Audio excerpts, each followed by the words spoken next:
Hello and welcome back to everyone that's tuned in to the American Ultra Stock channel. Thank you so much for being here with us again. Well, it's Tuesday. It's time for another stock watch where we review the players whose stocks went up or down over the weekend and the week, since we have guys playing midweek every week now, it seems. So that's really nice. But after all of that action, Braden, who caught your eye is going to be the first one to get nominated? Is it a stock up or a stock down? Yeah, it is going to be a stock up. It's going to be Weston McKennie getting on the score sheet again for Juventus, getting a goal off of a corner, and mainly it's more about the performance that he had in both games this week as a left back, midweek and over the weekend. He filled in at a unnatural position just because, that's what he does. He plays everywhere. I think he's literally played every single position on the pitch at some point in his career. Goalkeeper might be next, given how bad Matt Turner is. So who knows? Stay tuned for that, I guess, next USMNT break. But in all seriousness, it's honestly incredible to see how good he is at any spot. And honestly, he's kind of alleviating my concerns about the Nathaniel Brown situation, because if worst comes to worst, maybe we have Weston McKennie who can fill in at left back or right back or wherever, and Dest is going to be back too soon anyway. But I think it's just so nice to see McKennie's performances staying constant in a Juventus team where a lot is uncertain, honestly. They've had a crazy season. They're in terms of their record, they haven't lost a single game in Serie A yet, somehow.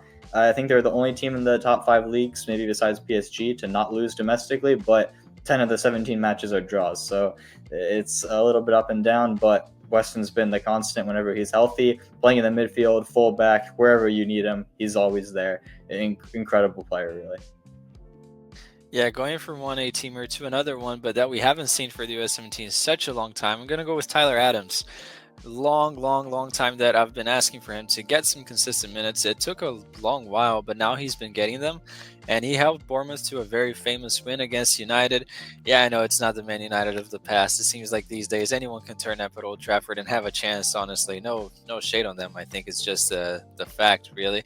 And he wasn't exceptional throughout the match, I'll be honest, but he was really good, really solid. I think that's the definition of a solid display, all that you can ask for from your CDM.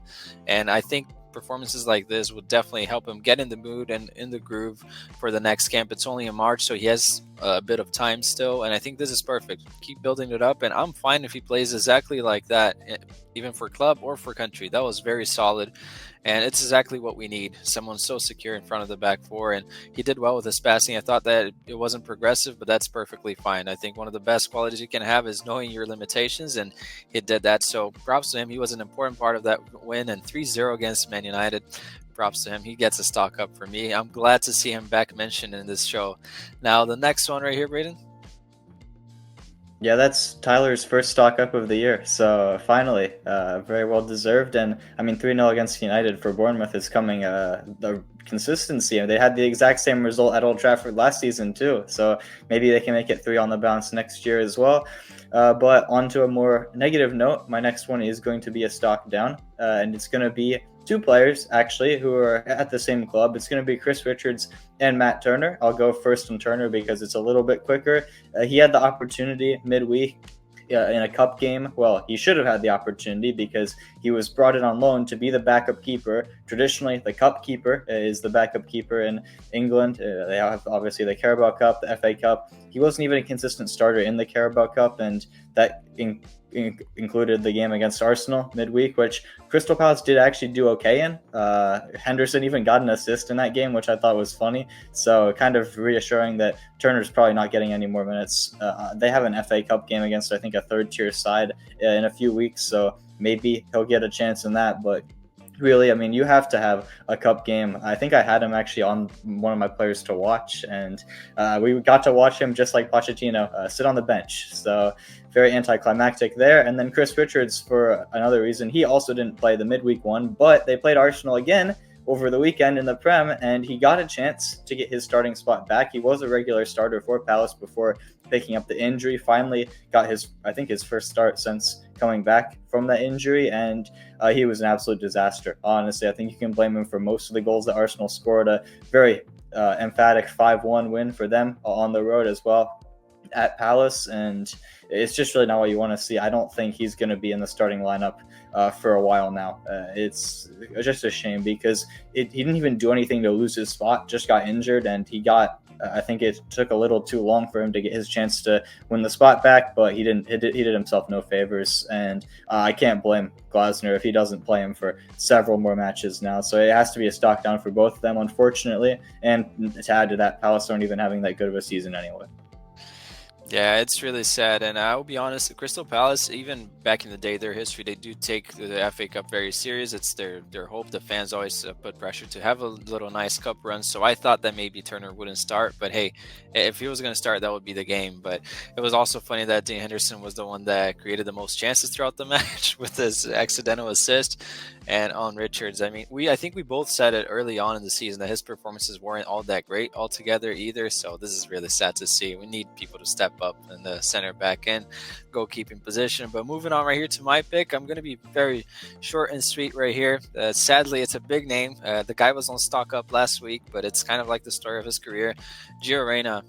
I mean, you get to 2 starts in a row, you start thinking that maybe things will start happening for you, and then, well, he gets benched 5 to 10 minutes cameo, the garbage time, really. So just really sad. I think that it just goes to show that he does need to move. I think moving in the summer is the best thing for him. I don't think that he's the type of player that can adjust mid-season, but it goes to show. Let's not be too high on a moment that, yeah, he scored a goal, but sadly, it just seems like the club doesn't really value him that highly, and maybe rightfully so. He is not really reliable. So stock down for Gio. Sad one right here, but it has to be said. Now moving on to your next pick, Braden.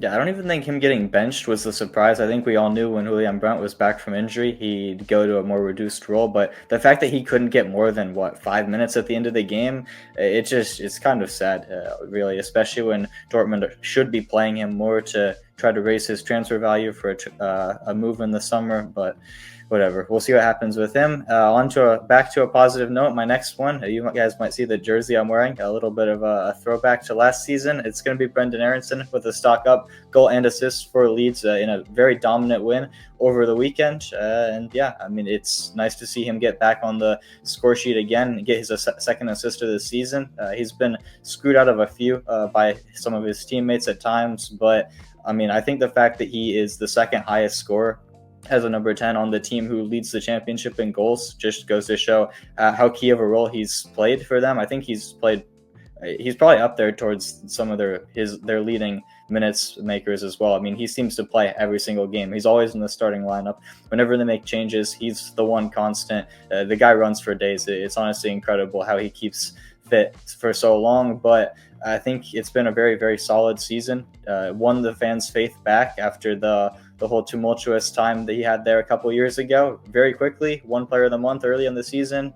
Had a little bit of a dry stretch recently, but he's back with the goals, getting an assist, and hopefully his numbers keep producing over this period because they play basically 3 games a week now in this winter period with games midweek every time. So this is a fantastic opportunity to build some momentum.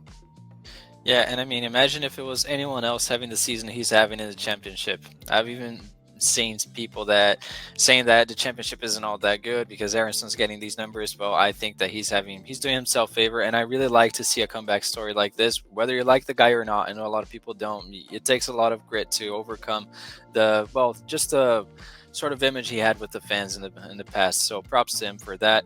And moving on right here to another player, man, he was sort of the hope for the fans last season. It's going to be Emmanuel Sabi. Can you guys all imagine, think about a year ago, exactly a year ago, if I'm not mistaken, everyone was saying, hey, maybe he should get a call up. Because he had that little crazy run in January, end of December, where he got, I think, 2 goals, 1 assist, and it looked like he was the bright spark for Le Havre. But now 2 matches where he was back-to-back on the bench. One of them was a cup match, but regardless, he barely gets any action. And also his club, Le Havre, they're in very fine form to get relegated as soon as possible.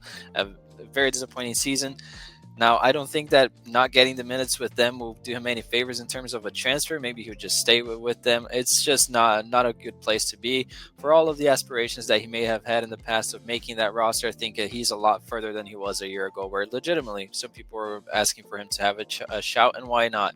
But now with performances like this, being dropped at a club like that, battling relegation, sadly a stock down, and it's one that I'm really sad to see. I thought maybe he could burst onto the scene, but that's not what happened. Now, moving on to the fourth pick. Yeah, I mean, he's in a top 5 league, but it's kind of on a technicality. He has no goals and no assists as a winger this season. It's not what you want to see, and his club are honestly a disaster, especially attacking wise. So he's back to irrelevance for Emmanuel Sabi, unfortunately, and it's going to be another stock down for me here. Unfortunately, I'm going to pick Joe Scally. I think honestly he gets a little bit. I don't even want to say overrated. I think people kind of just forget about him, which is kind of fair. I mean, he's a pretty boring fullback in terms of play style. Kind of just defends, tries to go forward sometimes, doesn't work a lot. He's not very gifted technically, so he's more of a defensive-oriented player. But honestly, this weekend he had one of the most stupid mistakes I've seen from a player so far this season. Kicks a guy just halfway up his body for no apparent reason in the penalty box, gives away the penalty.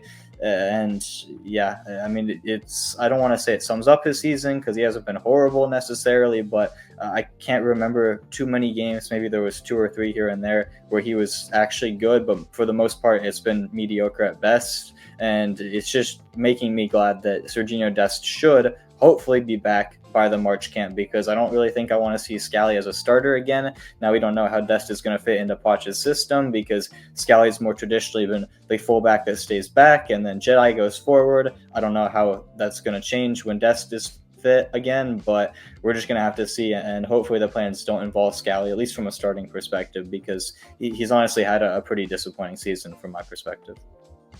Yeah, you mentioned people not exactly overrating him, but just looking over the mistakes. I'll be honest, I'm one of those. I don't know if that sums up his season or not, because one guy that I don't tune in to watch is Joe Scally. Maybe that's my bad, but it's just nothing remarkable really to tune in to watch Joe Scally these days when we have so many players out.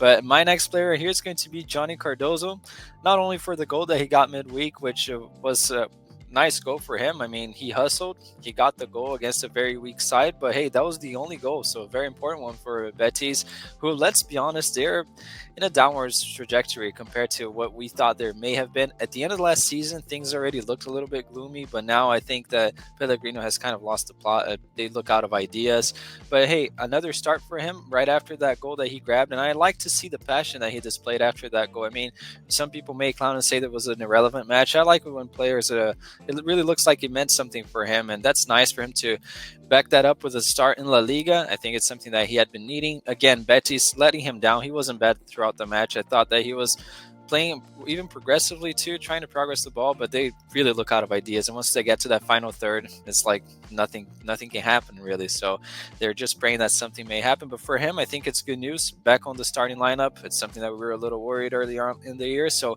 maybe that move away that he always gets rumored to is the best way to go, because I don't think that club, I think in 1 or 2 years, they may be going downwards toward the table because of their financial situation as well. But props to Johnny, stock up for him. Next one, final one that caught your eye, Braden. Yeah, I mean, I'm sure you guys watched the Liverpool versus Spurs match over the weekend, one of the highlights, and I mean, you can see Spurs defense is not in a good place. Johnny has that, I guess, right of first refusal from that Spurs has to sign him, so maybe that's something that we see happen sooner rather than later. I don't know if it'll be in the winter, but I think in the summer for sure. Could be one to watch, definitely. And on to my last pick, it's a feel-good story. It's going to be Richie Ledesma for a stock up. He got 2 starts actually in a row at right back for PSV. One of them was in the cup. It didn't really matter. It was against, I think, a 3rd or 4th tier side. They won 8-0, whatever. He was fine. Pepe scored a brace, padding his stats a little bit. But he started against Feyenoord in one of the biggest derbies in the Netherlands, 2 of the big 3, along with, of course, Ajax. And it was a huge win for PSV. Tillman getting a goal as well. Very nice goal for him. He could have easily been picked for stock up, but I was pretty impressed with Ledesma defensively. I think in big games he's been a little bit concerning so far this season. The Juventus one in the Champions League springs to mind, where he was honestly just outclassed by Kenan Yildiz, but he shut down Igor Paixão, who's been one of the brighter wingers, I would say, in the Eredivisie over the past 2-3 seasons. And honestly, I think Ledesma is reaching the point where he's put together a pretty decent season at somewhat of a high level with PSV. It's been half a season now. I think he's reaching the level where maybe we can consider him for USMNT call-up, because the other right back options, I mean, obviously Dest is still out, about to come back. Scally, I don't think Ledesma is anywhere close to that level, but the fact is Scally hasn't been having the greatest of seasons. Reynolds and Fossey are playing in Belgium, which is probably a worse level than what Ledesma is at in the Eredivisie. So I think he's definitely one to monitor for the future. But I mean, it'll probably go out of relevance once Dest is back. But it's nice to see Ledesma playing, because who would have guessed that at the start of the season? Yeah, and you never know. Maybe he moves, gets consistent minutes somewhere else. I mean, the guy can't say that he's now playing for a really good club. So props to him for not looking out of place as well. Paixão is a baller, so keeping him quiet is definitely an achievement. Now, you ended on a positive. I'll have to end on a negative because, again, my little fascination with the Croatian league is full-on blast. And I was surprised a couple of weeks back when his club, Hajduk Split for Pukstas, Rokas Pukstas, played Rijeka, and he got benched. And the guy that played instead of him, Kalik, scored a brace on that match, and I thought maybe this is not looking good for Pukstas. He wasn't having a good season anyways, and now, yeah, he's been benched, and things are not looking good for him. Very limited minutes now. The coach also saying that he expects more from some of the big players. He didn't name Pukstas in specific, but he said as some of the players that get a lot of attention from the media, especially towards the winter, he said that a lot of guys may be on the lookout for a transfer, but he expects more from them. I don't know, maybe it's another player. I don't really keep up, and I don't know Croatian to read the papers, but it has to be a stock down. A year ago we were saying, hey, this guy may be important for the Olympics. Now he's been aged out of that group, and I don't think he's going to be close to the USMNT anywhere near the future. So sadly, stock down for Pukstas, and that brings us to the two guys we're going to be watching, putting on our stock watch for the week. Braden, as always, if you're new to the show, we pick one that is kind of mainstream, everybody knows, and another one that may be an outlier but is worth to keep an eye on. Who have you got for us this week, Braden? Yeah, I'll go with my sleeper first. It's going to be the Westerlo duo, actually, because they play for the same club. Might as well kill two birds with one stone. Griffin Yao, Brian Reynolds. Honestly, Reynolds has been having a decent season, kind of just meh. I wouldn't say good or bad necessarily. Yao's been very disappointing. He hasn't really found a good run of form. He has only one goal, can't really establish himself as a starter, but it's a big match for Westerlo against Club Brugge on Boxing Day, the day after Christmas. And honestly, the options are kind of limited in terms of who to pick. So I think it's a huge match, of course, against one of the best teams in Belgium.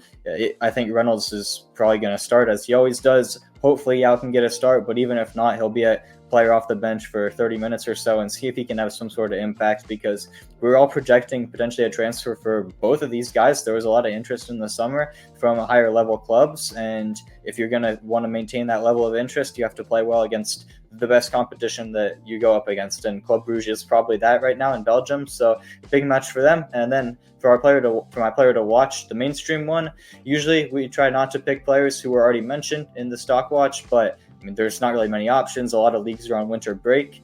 So I'm going to have to pick Tyler Adams, because, of course, he's finally hitting a good run of form where, fingers crossed, he's been staying healthy. And as well, he plays twice this week, and both are against fellow USMNT players. He plays against Palace. Granted, after the week that Richard said, he's probably going to be on the bench alongside Turner, but he also plays against Fulham, Anthony Robinson, who's one of only 4 players in the Premier League, outfield players, to play every single minute this season. So we know he's going to be starting. So that'll be definitely one to watch. So definitely watch Adams, his games, not only for him, but as well as for who he's playing. Yeah, we are very short on options right here for this week. That's why I'm also picking a player that got mentioned during Stockwatch. It's going to be Brendan Aaronson. I think, again, the form that he's been in, guys, try to tune in, because I know the guy gets all the stigma around him that he's weak and this and that. He's been prolific. I mean, 8 goal contributions in the championship. If that was anyone else with the exact same age, people would be saying, hey, call this guy up, give him a chance, and he's been looking good. So stay tuned for him. There are not many games to watch, really, so I'll definitely tune into that. And also, I'm going to pick this guy again. It may seem like I'm his number one fan, but you mentioned Turner. He's always sitting on the bench. We need a goalkeeper. We have Sean Johnson, Ethan Horvath. Who do we got out there? So why not pick a guy that's fighting for promotion? Let's be honest. He's fighting for promotion in Serie B. hopefully finds himself in Serie A, and it's going to be Jonathan Klinsmann playing against Cesena against Cremonese. Cremonese is a club that's always close and battling for promotion. Very good side, I'll be honest. I think that they should have been way higher up the table. I don't know if Klinsmann's going to be able to keep them quiet, but hopefully he does, because they have a really good attack. I rate all of their players. I don't know exactly the numbers, but I think that Cremonese has a very good squad, very silky attack, and I'll definitely watch that game because I've watched Serie B my entire life, and that's probably what I'm going to be watching next year as well for Venezia. So tune into that one if you want to. Let us know who you got on the stock watch for this week. Again, short options, so maybe you tune into the ones that we recommended. What did you think about this past week? Do you agree with our picks? Do you not agree? Make sure to leave a like, subscribe, share it with your friends, and we'll see you next time.